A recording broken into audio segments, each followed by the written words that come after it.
tady nám Jonáš namaloval anděla. A co pak tady máme? Tady maminka namalovala čerta.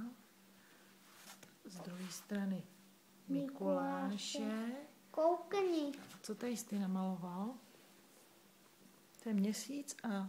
To není měsíc. Není. Tak co to je? To je to... Co pak to je? To je ta pokladnička. Aha. A tady bude mít peníze. Marušce, jak svítí oči, jako nějakýmu čertovi. No. Namaluj, co bys chtěla k Vánocům od Ježíška. Já bych chtěl... Co pak bys chtěl, Joňo? Vysvětli mě to. Podívej se na mě. Já bych chtěl to pelikána, pokladničku, teda plišáka, pak bych chtěl ninju, pak bych chtěl autíčka, letadla, motorky, lodě. A pak bych si ještě přál to. Toho by bylo nějak moc, ne? Myslíš, že jsi byl tak hodnej? Pelikána taky, jo? A pak bych si ještě přál obrázek toho. Víš čeho? Ne. Čerta. Ne, pavouk. Obrázek pavouka. Aha. No, tak to teda... To nevím, Maruško, co si o to myslíš? Co? No, vypadá jako čert. No.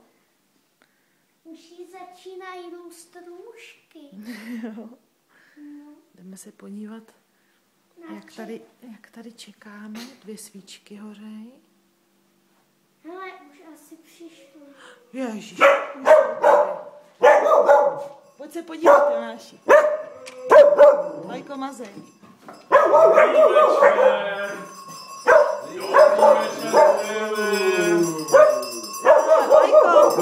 Lajko, ty si tam vstal. Lajko, čerte, vyhoďte ven. Vyhoďte ven, prosím.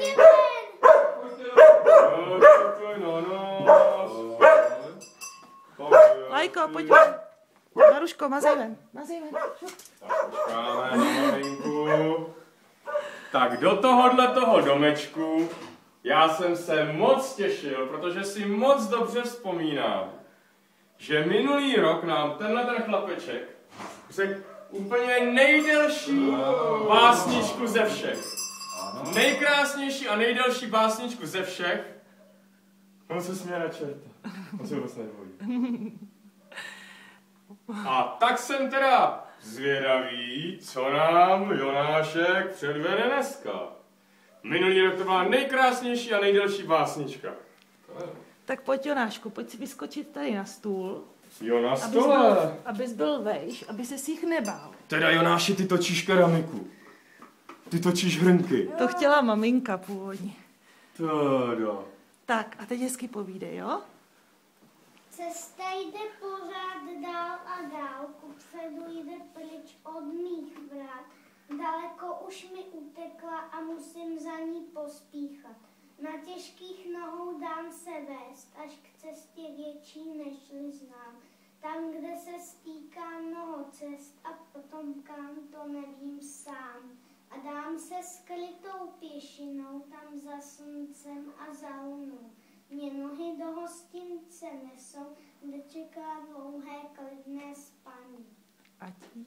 A jiní jdou tou dlouhou cestou na nová vlastní putování. Mě nohy do hostince nesou, kde čeká dlouhé klidné spaní. Tak. Teda, já vlastně něco mám říct. Teda, no, čerte, ty ty běž se schovat, protože tohohle kluka teda, ten nemůžem ani pohledem na čerta vůbec strašit, ani ho vystavovat takovým pohledu. Teda, a tak Jonáši. tak ještě Jonášku toho cvrčka, jo? Tak jo. Na paloučku u lesa cvrček v díře bydlí. Jak to u něj vypadá, má tam stolek židli. Na stole má jablko a v něm tuce brček. Když má řízen, pije mošt jako správný cvrček. Máme doma místo psa kytku masožravou. A kdo tomu nevěří, ať si vrtí hlavou. Snít si pátky k obědu, je to kytka cvalík. A že štěká jako pes, říkáme jí Alík. Teda, kde ses to naučil? To jsem se naučil na nauce. No, na zpívání, víš? Na Já zpívání. chodím na zpívání. No tak to je paráda. A jak se jmenuje paní učitelka? Paní učitelka. Paní učitelka Ty chodíš Faltová. No tu já znám, paní učitelku Faltovou. Tu já moc dobře znám. A nebojíš se, Jonáši? Nebojím. Tak si podáš ruku s Mikulášem i s Andělem. Ahoj Jonáši. Ahoj. Ahoj. Ahoj, Jonáši. Ahoj. Teda, no tak já si myslím... Tak už pojď dolů, Micko. Čerte! Když jsi řekl takovou Čerte, krásnou básničku, Pojď sem. tak to Vyber si z vypadá. toho ty brambory a vyhoď je. Vyber si je. Pryč bramborama. To si ho ruky. To si teda dej. Brambory pryč, protože tohle teda to... Já ti pomůžu. To vůbec nevím, jak tě mohu napadnout, tam ty brambory k tomu dát, teda. Že se nestydíš. Tohle hodnej kluk. A oni mu tam nachází brambory.